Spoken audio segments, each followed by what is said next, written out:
I had reached out to somebody that had interest in it 10 years ago, or actually it's been 11 years ago. Still had interest in the sign. He was willing to purchase it at a pretty hefty price, but he couldn't tell me where it would go or what he was going to do with it, and that's not what I wanted to do with the sign. I had deep emotions for the company that was established in 1929. I'm a second generation of the Sterling Rubber Products Company, and I wanted it displayed. So I got a hold of Mr. David Green and talked to him, and he told me about the American Museum in Cincinnati. And through his communications, we struck a reasonable, that made me happy that the sign would be seen for all to see that came at the museum. And so it just makes my heart feel good about giving something back to the local community. Sterling Rubber was a company that was in Cincinnati. It was in Dayton, Ohio, and Lima, Ohio.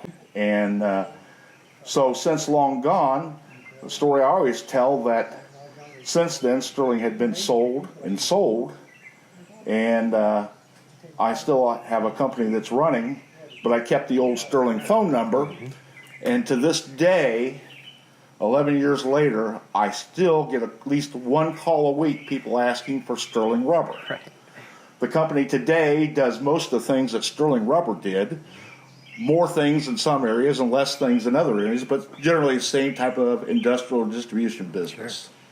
So today I'm pleased that the American Museum has got the sign, and hopefully in the near future it'll be put up for display. Absolutely. And I will be telling all my friends and family and ex-employees.